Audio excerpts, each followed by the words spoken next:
Ulang. Assalamualaikum warahmatullahi wabarakatuh. Sebelumnya, kami dari kelompok 6 akan mempresentasikan hasil diskusi kami. Perkenalkan, nama saya Muhammad Batur Rahman dengan NIM 2301778.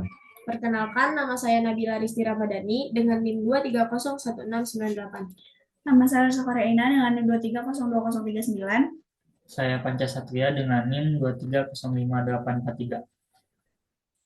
Oke, kami di sini akan mempresentasikan cedera akibat overtraining dan kelelahan fisik dalam cabang olahraga futsal.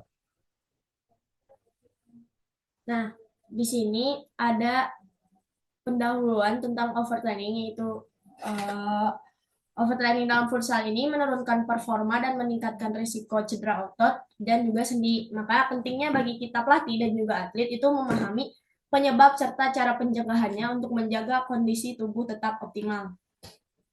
Kemudian di sini ada definisi overtraining.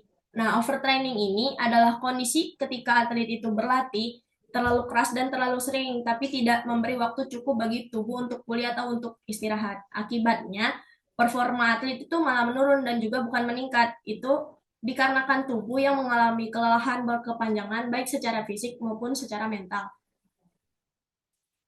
Nah, di sini ada gejala overtraining. Overtraining ini ditandai banyak sekali gejala. Yang pertama, atlet itu sering malah merasakan kelelahan yang terus-menerus. Terus ada kekuatan yang juga stamina yang turun-menurun. Terus ada sering sakit, sulit tidur gitu. Selain itu, mereka juga bisa mudah marah, kehilangan semangat latihan. Jadi dari sini penting banget itu kita buat memahami atau mengurangi beban latihan. Nah, di sini ada tentang overreaching dan juga overtraining. Overreaching ini adalah tahap sebelum memasuki overtraining. Nah, overreaching ini masih bisa pulih karena uh, durasi pemulihannya itu sekitar beberapa hari, itu tersingkat. Sedangkan overtraining ini berminggu-minggu ataupun berbulan-bulan. Makanya harus di apa harus dimaksimalin dengan istirahat yang cukup. Terus overreaching ini berefek untuk performa itu bisa naik setelah pulih karena kita bisa istirahat untuk memulihkannya. Sedangkan overtraining ini terus menerus menurun. Jadi gejala psikolog overtraining ini berat, bisa kayak depresi dan juga cemas. Selanjutnya itu ada tipe-tipe dari overreaching. Overreaching ini terbagi menjadi dua, yaitu ada fungsional overreaching atau biasa disingkat FOR. Nah, ini tuh biasanya performa atlet yang sempat menurun, tapi overreaching ini bisa naik lagi setelah atletnya tuh istirahat dengan cukup gitu. Terus yang kedua itu ada non-functional overreaching atau disingkatnya NFOR. Nah, kalau non-functional ini performa itu tetap bakalan buruk gitu setelah walaupun si atletnya itu udah istirahat. Dan biasanya kalau misalnya udah kena functional overreaching, atlet ini bakal muncul gejala kayak terutama gejalanya tuh gejala di mental, biasanya stres dan juga pasti bakalan mudah lelah. Dan overreaching juga itu bakal beresiko karena bisa berubah jadi overtraining. Selanjutnya itu ada penyebab dari overtraining. Nah, kan biasanya overtraining itu terjadi karena beban latihan terlalu berat, terus juga waktu istirahat tuh nggak cukup, dan tekanan dari jadwal pertandingan yang padat juga. Biasanya atlet karena jadwal latihan yang berat dan padat, itu tuh atlet jadi kurang tidur dan kurangnya nutrisi yang masuk ke dalam tubuh atlet. Biasanya atlet juga bakalan stres secara akademik, sosial, dan emosional. Terus pemulihannya juga nggak akan maksimal karena atlet ini memaksakan diri berlatih walaupun tubuh belum pulih. Dan ini juga berbahaya karena dapat menyebabkan atlet cedera yang serius. Selanjutnya itu faktor non-fisik pemicu overtraining. selain latihan, faktor non fisik itu juga bisa jadi pemicu overtraining. Misalnya kondisi sosial, tekanan akademik, masalah keluarga, atau masalah pribadi, kurangnya dukungan sosial, dan pola hidup tidak sehat. Nah, ini tuh bakal membuat tubuh dan pemikiran semakin lelah. Jadi sebenarnya penting juga buat atlet tuh ngejaga kesehatan mental, bukan cuman di fisiknya aja. Oke. Untuk selanjutnya ada dampak overtraining. Overtraining bisa berdampak serius atau atlet bisa kehilangan semangat. Salah satunya rentan cedera dan bahkan terkena infeksi karena sistem imun melemah. Hormon stres juga terganggu sehingga tubuh tidak bisa lagi berfungsi secara normal. Performa akan terus menurun. Dan di sini dampak overtraining ada beberapa poin, yaitu ada 5. Yang pertama ada gangguan hormonal, ACTH atau prolaktin.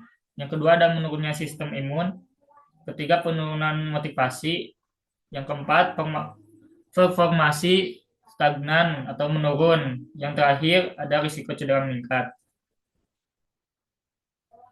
Oke. Selanjutnya ada tanda awal overtraining.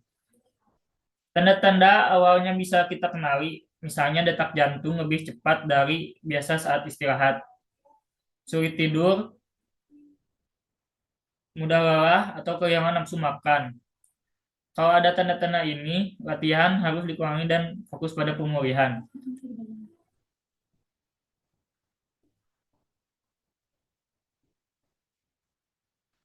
Nah, selanjutnya ada pengertian kelelahan. Di sini ada 3 poin ya. Yang pertama ada fisik, penurunan fungsi otot, lambat bergerak. Yang kedua ada mental, yaitu sulit konsentrasi, lambat ambil keputusan. Yang ketiga, keduanya saling berkaitan dan berisiko penyebabkan cedera.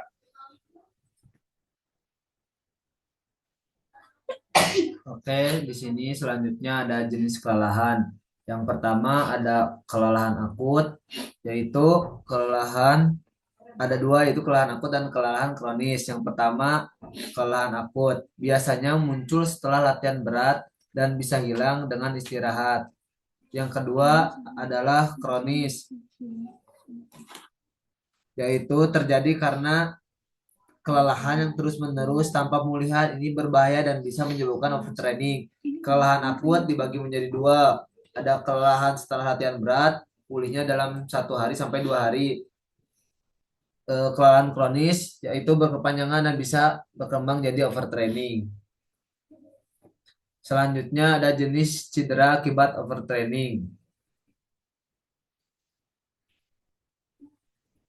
Yang pertama ada cedera otot atau hamstring strain. Akibatnya sprint atau stop mendadak atau tendangan eksplosif. Gejalanya seperti nyeri, bengkak, kaku atau terbatas bergerak.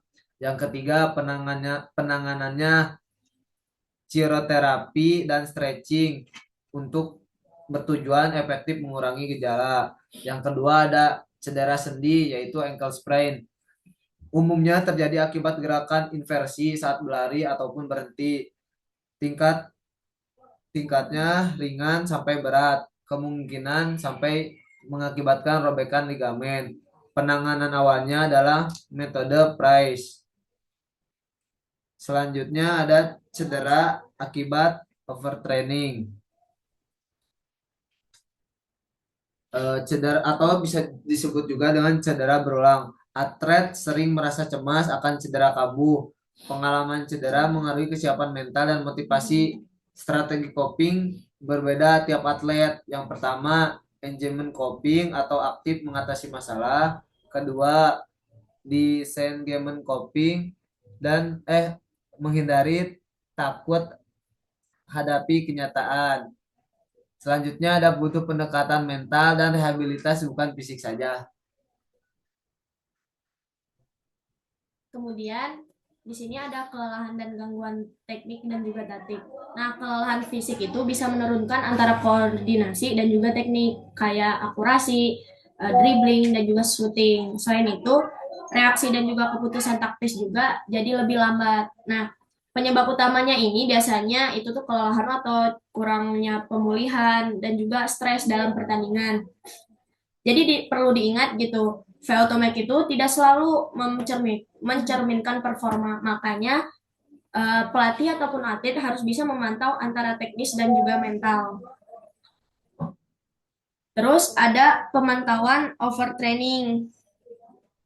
Nah, pemantauan overtraining ini kita bisa mencegahnya dengan pemantauan.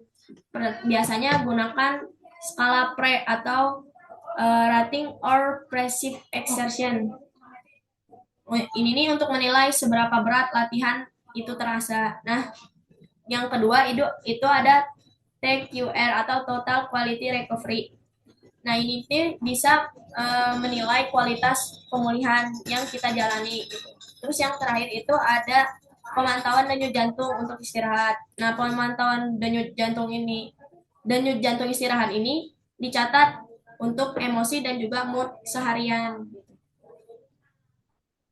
Selanjutnya itu ada dampak psikologis kalau misalnya atlet ini udah terjadi atau terkena overtraining.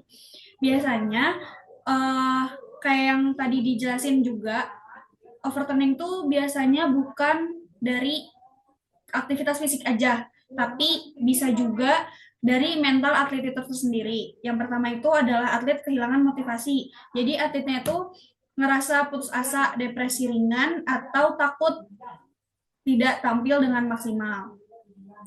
Terus ada stres dan depresi ringan, takut gagal dan cemas berlebihan, tidak percaya diri dalam bertanding. Ini juga bakal mengganggu fokus dan membuat mereka enggan atau nggak mau latihan lagi. Nah, kalau misalnya nggak dicegah, itu tuh bisa berdampak ke kesehatan mental yang lebih serius untuk atlet.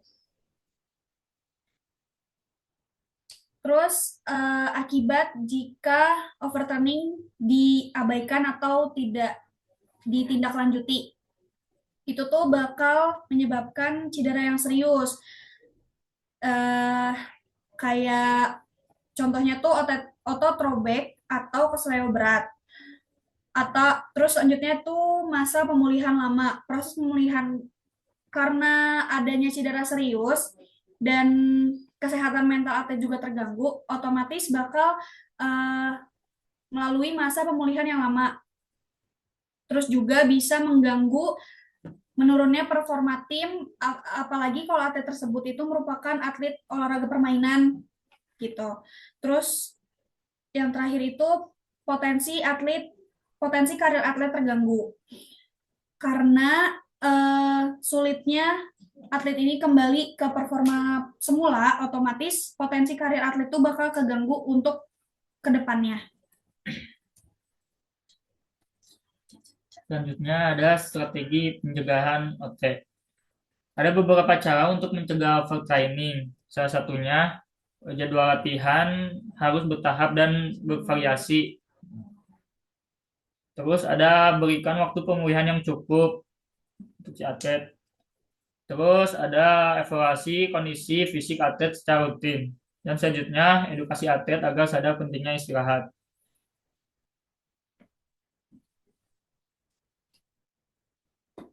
Oke, lanjut. Ada strategi pemulihan kelelahan.